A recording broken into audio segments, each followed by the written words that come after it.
Dr. Kandyce from High Point Chiropractic.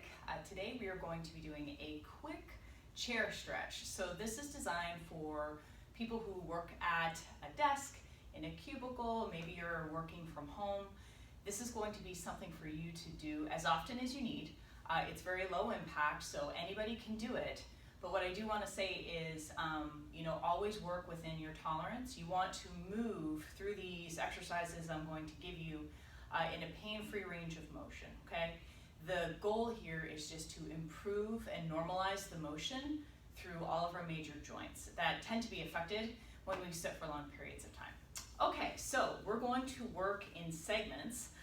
The first, and we're going to go from the top all the way to the bottom. So first we're going to address the neck, because that tends to be the area that is affected the most when we're on our computers. So just a brief word about your posture, okay?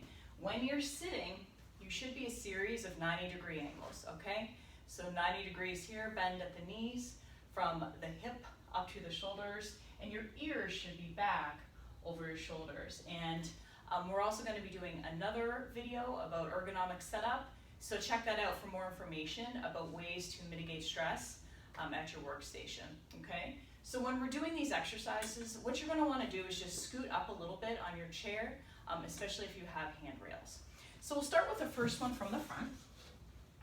Okay, so we're doing our neck, and what we're going to do is just a few motions side to side, okay? So what the goal is here is just to very slowly let your ear drop down to your shoulder, okay?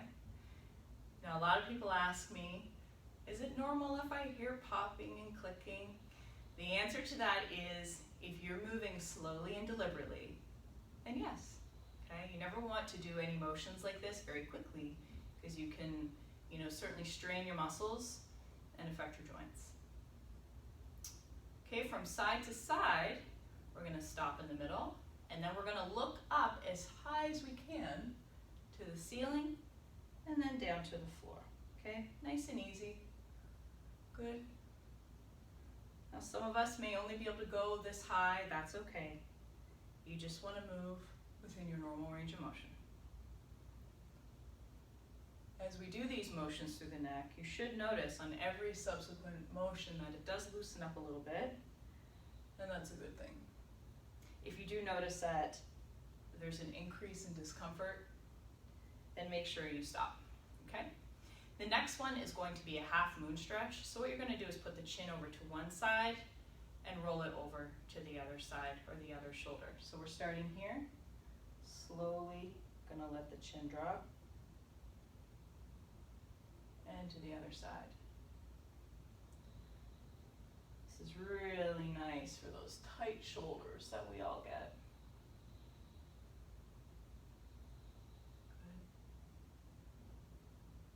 Few repetitions, maybe 5, maybe 10.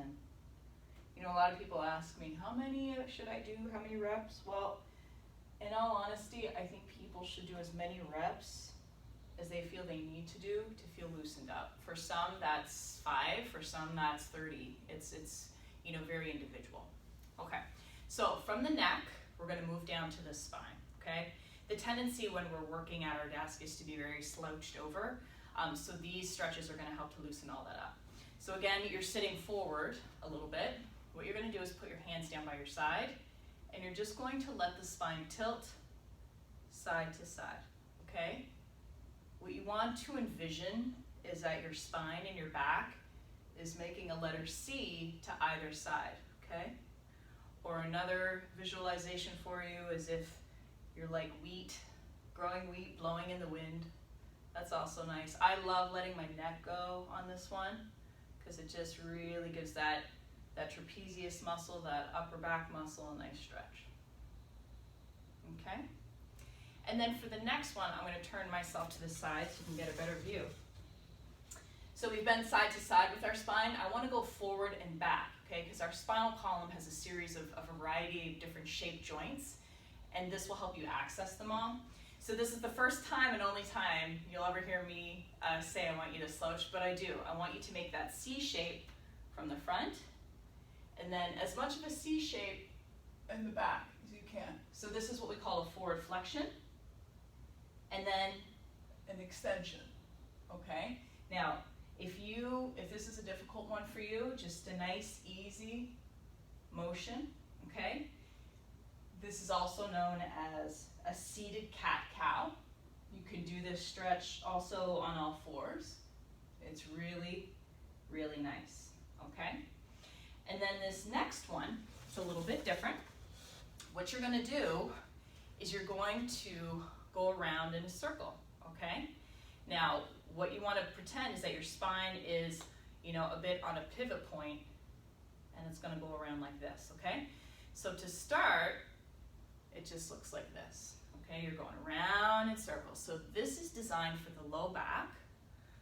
I really love this one because it loosens up, the areas where the spine connects into the pelvis. And the trick with this one is to switch directions, okay? This will also give you some insight on any areas that have aches and pains, okay? Some people feel this actually in the hip joint. Some people feel this in the low back, okay? This is a really insightful stretch. And if you're so inclined, if you have a little more flexibility, you can really get the shoulders into this and really lean over your chair, okay? Certainly if you're doing this in an office setting, looks a little funny, but it's not about that. It's about keeping your spine as mobile as possible through desk work. Okay, so that's what you can do for your spine. Now moving down to the lower body, there's two that are really great for, when you sit. This is called the figure 4 stretch. Now, there's a whole variety of flexibilities, right? Some people might only be able to do this. Some people it might be this. That's okay. The whole idea is you want to keep your back, and I'm going to turn.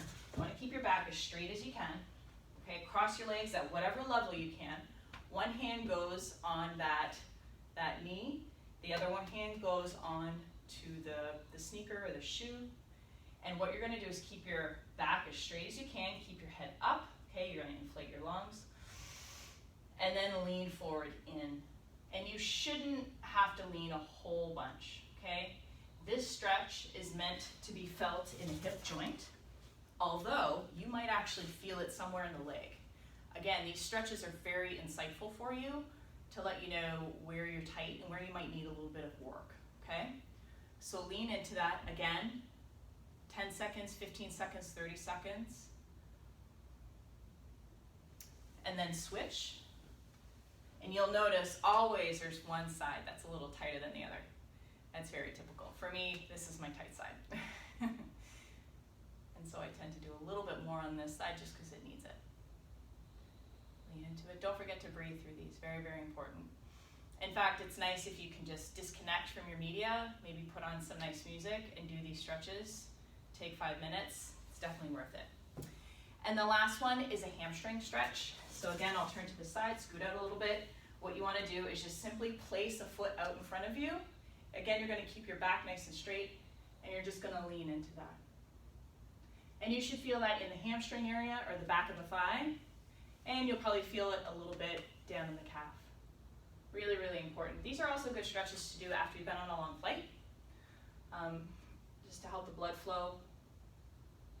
Also to help mitigate any sort of damage from just being sedentary for so long. Okay, so I hope that was helpful for you guys today. If you have any questions, you can leave a comment below, or you can certainly reach out to us at info@hpchiropractic.com. Thank you.